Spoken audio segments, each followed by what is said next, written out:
qofood ee degmada Wadajir gaar ahaan 174 qofood ee dhalinyaradii shaqo abuurka loo sameeyay waa dhalinyaradii shaqo abuurka loo sameeyay waaye oo diyaar ku ah 6 bilood ee gobolka uu u ballan qaaday muxuu ahayd dhalinyaradii kunkunka ahay waaye ما أهم كلية واحد جرنا داود واحد لو سيدنا أركيني تهليل محمود قوتال واحها قارة يعني أركيني سيد واحدة حلن أو كلا تمعد أو كلا يو سيد أو كلا واحدة حابتاكو أولها وأولو نيهاي سيد أديك نووش يكتي مركا أولها إنه حصعدنا مدويكا maamul kana sidan ayuu heegan idin kuga ahaan doonaa sidan jacla aad weyn maamulka saan heegan waxa jira waa doonaa gudoomiyaha degmadana taagan habeen walbana sidaan u taagnaa doonaa waa go'aan ka soo baxay konsolka degmada Wadajir ugu dambeyn Taliil Maxamuud Guutaale gudoomiyaha waaxda Jarnaal Daawud dadka degan waaxda Jarnaal Daawud halkan maxaad ugu baaqi lahayd waxaan ugu baaqi lahay wadadan ayaga dhisteen qarashkooda ay ku baxsheen $950 qarash ku baxsheen inay wadadooda ilaashtaan sidii qarashka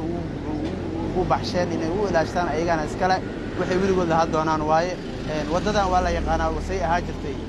xaaladda say ahayd maantana waxaa laga dhisayaa dabaqyo aad u fara badan meesha aan taaganahayna hal waa 10 talaabo waxaan dhameyn waxaa laga dhisayaa dabaq wixii kale dabaqyo laga sii dhisay waaxid Jarnaal Daawud aad isku bedeshay laamigan sidii loo dhisanay dabaqyo isku bedeshay waaxid aadan ku faraxsanahay midaas inay keento shacabkii u istaagay inay diyaar u yihiin in degmada ay horumarsadaan gaar ahaan waaxda ay horumarsadaan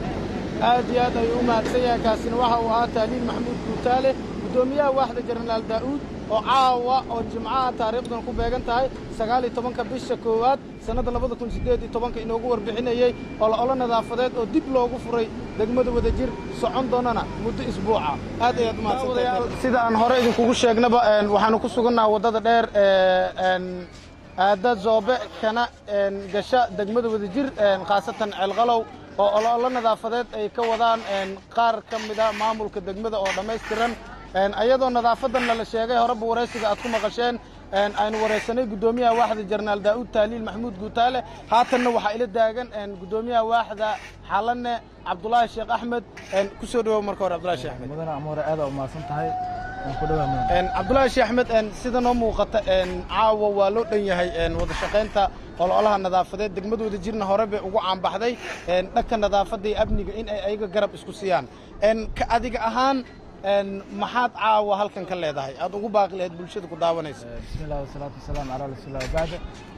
awla assalaamu calaykum waraxmatullaahi wabarakaatu ba'da salaam waxaan dhihi lahay magaca aan wadana ayaaba ahba Wadajir macnaheeduna waa midnimo waxaan nahay degmada ugu horeysay ee dhisata laamiga quruxda badan la u jeedid lacag badan ayaa ku baxday waxa dhisatan waa bulshooyinta maanta degmada Wadajir ee degan ay ku faanayso marka caawa waxaan iskugu soo baxneen maamul madaxda ugu sareeyay ilaa qofka ugu hooseeyo in aan bilaacda degmadeena aan soo ceshino laamiga waa meesha kaliya ee ugu qurux badan annaga aan dhisana markan waxaan jeclaysana saaxiibkay dhigayga gudoomiyaha waaxda Jarnaal Daawud saaxiibkay Taliil Maxamuud Guutaale annagoo maamulka in nadaafadda aan la qabano iyo bulshooyinka annaga aan mas'uulka ka aan keeno sidaas darteedna waxaan rabnaa in aan quruxda laamiga jiraan hadda sidaan u jeedno waaxda Jarnaal Daawud waaye waaxdaada oo kale ma jirtaa in weegan xiga in sidan oo kale loo tago aad oo weyn mudan waa maasan tahay qamiista ka horeysay hadda caawa waa jimco qamiista ka horeysay waxa leed waaxda Xalane waxaana ka qabanay laamiga Jasiir Royd oo ay bilicda aan soo celinayno waxaana jecelnahay insha Allah taala in dadaalka aan wadno waan Ilaahay baan la garab galay waxaan jecelnahay inaan wasaqda aan ka dhamaan waayo waxa loo yiri nadaafatu nisfu iimaan nadaafada waa iimaanka barkiya haddaan nadaafad jirin annaga dhanna waxaan u dhignahay cudur marka cudurka qashabkiisa ku jiro ayuu cudurku jiraa sidaas darteed waxaan dadaaleynaa in degmadeena Wadajir aan gacanta ku qabsano bilicdeedana aan soo ceshano aad iyo aad ayuu mahadsanyahay kaasina waxa waa gudoomiyaha waaxda Xalane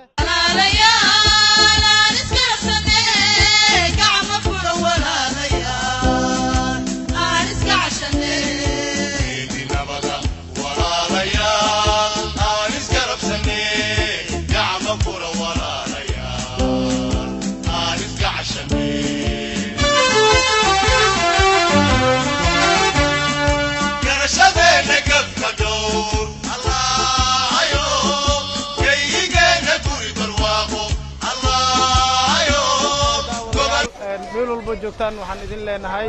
habeen wanaagsan aan caawisanay gudoomiyaha waaxda faa'iidiyo hadda waxaa inala jooga guddoomiyaha arrimaha bulshada Axmed Diiriye oo asagana ololaha dhankaga jira maamulkana oo u dhan yahay degmada ay joogaan hawshanna la wado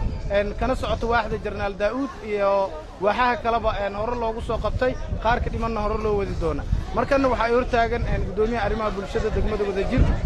Axmed Diiriye ku soo dhaw markaa bismillaahir rahmaanir rahiim waa maasantiin waana dhowhay Axmed Diiriye guddoomiyaha arrimaha bulshada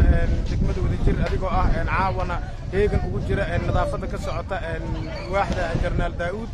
horena waxa kale loogu soo shaqeeyay sida waaxda Xalanne oo kale iyo waxa kale oo harsanba dadka ku dhaqan degmada Wadajir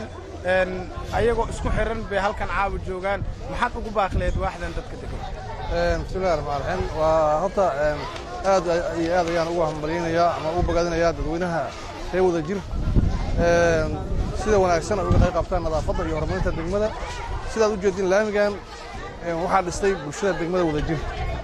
haddana waxaad u jeedin isla iyagii inay nadaafadiisii iyo bilic ku soo celintiisii iyo muxuu ahaa ay saacadan u soo jeedaan waxa aan shaqada habeen ugu dhignaa waxaan ku tala galnay maadaama maalinkii uu socod badan iyo shaqooyin iyo jaam badan uu jiro waxaan bilownay hadda caawa 3 saac ilaa muxuu ahaa aan ka nadiifino meelaha targetka noo ah ilaa meelaha waxay noo tahay milestone noo ah ilaa meeshaas laga gaaro waxaan ku tala galnay bulshada degmada Wadajir oo maamul iyo shacab aan kala harin iyo dhalinyaro dhammaanteen inaan muxuu ahaa nadiifino oo ku soo celino bilicdiisii waana qorshe socda oo aan bilow ahayn oo muxuu ahaa afarta waaxood ka socda waaxdan sidaad u jeedin laamigan waa laamigii soobe ilaa muxuu ahaa ilaa danwadaagaha waxaan ku tala galnaa marka in isbuuc walba ama bil walba ama saacad walba oo muxuu ahaa aan aragno inaan muxuu ahaa saacad walba inaan muxuu ahaa nadaafadii iyo bilicdii ku soo celino degmada Wadajir mudane guddoomiye sidaad sheegtaba wadadan waa wadada shacabka ay dhisteen ayagaan mas'uuliyad ka saaran tahay in ay nadaafadeeyaan degmada Wadajirna waxaa lagu yaqiinay ama tartamo hore ugu qayb gashay gobolka Banaadir uu qabtay in ay ku guuleystaan nadaafadda ka maamul ahaan miya hawshan wada ama maamulka gobolka ayaa idin kula jira waa maasan tahay sidaad u jeedaba waxaa degmada Wadajir maamulkeeda iyo shacabkeeda iyo kambaniyada ka shaqeeya noogu tabarucay baabuurta iyo maamulka gobolka Banaadir oo noo keenay qayb waaxda gaadiidka iyo nadaafadda oo noogu tabarucay qalabka baabuurta iyo cagafyada u jeedin waxaa ka qayb dhammaantood way ka qayb qaateen haddaan shacabnahay haddaan maamul gobolnahay haddaan maamulka degmada haddaan ganacsatanahay haddaan haweenkanahay kaasina waxa uu ahaa guddoomiyaha arrimaha bulshada Axmed Diiriye oo